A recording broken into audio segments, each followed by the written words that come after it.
Uy tara, samahan niyo akong mag-prepare ng cinnamon rolls for today's video.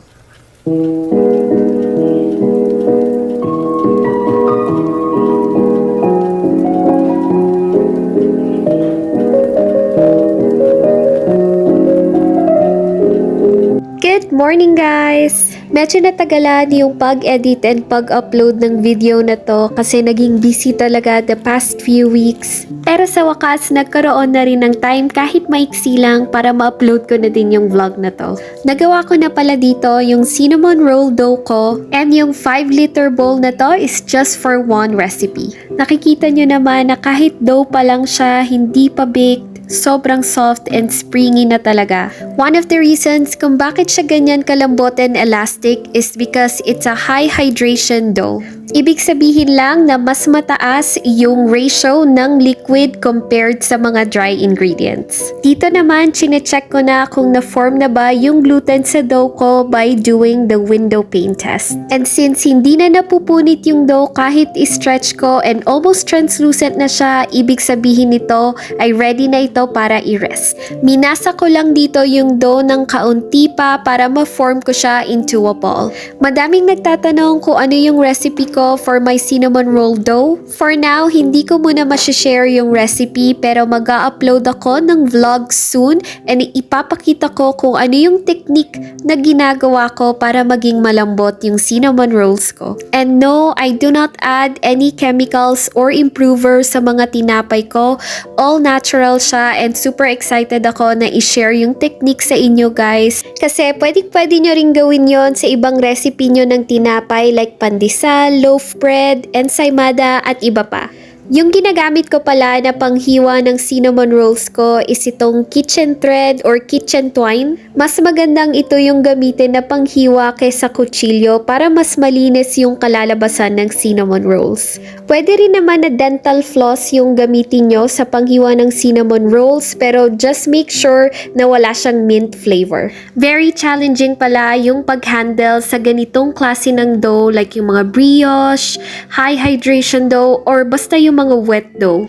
Pero kung yung simpleng tinapay lang na pabilog lang ang hugis or pahaba, madali lang yon. Unlike sa cinnamon roll na kailangan mong panipisin yung dough into a square, lalagyan pa ng filling and then i-roll mo into that classic cinnamon roll shape. So yung way ng pag-handle ko ng dough na to is very gentle talaga and softly lang. At pati sa rolling pin, yung maliit at magaan lang yung gamit ko para siguradong hindi mapupunit yung dough. Pati sa paglagay ng filling, yung kamay ko muna yung gamit ko bago yung spatula para hindi mapunit yung dough. And dito makikita nyo rin yung pag-iingat ko and kung gaano ako katagal and kabagal sa pag-roll. Again, it's because sobrang lambot ng tinapay, prone siya na mapunit or masira kung mali yung pag-handle mo.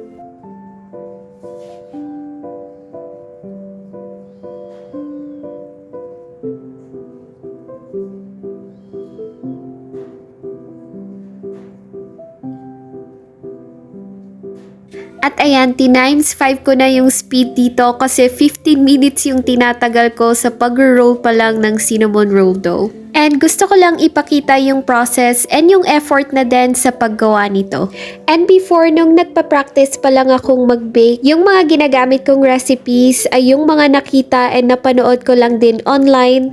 And nung nakasubok na ako ng iba't ibang recipes, that's when I created my own.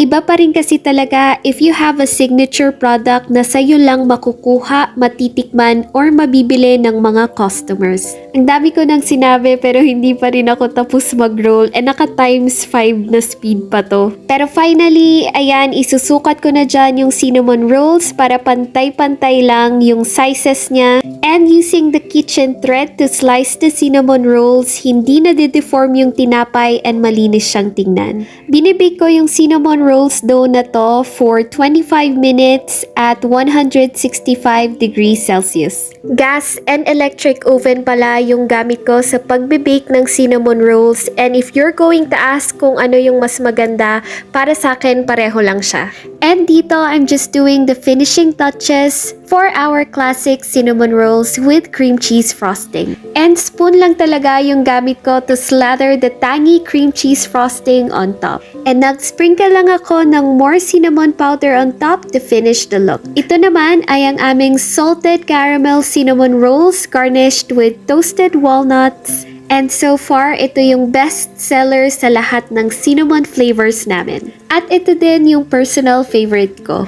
And yung bini ko na cinnamon rolls na to ay para sa cafe na sinusuplayan namin. At syempre, hindi mawawala yung pagkuha ng pictures para sa mga post ko sa aming main business page. 8 hours pala yung prep time ng isang batch ng aming cinnamon rolls. At 9 AM naman namin to dinideliver sa cafe. So 10 PM, nag-start na kami mag-prepare and ayos ng lahat ng kailangan sa kitchen, and by 12 AM, ginagawa na dapat namin yung dough.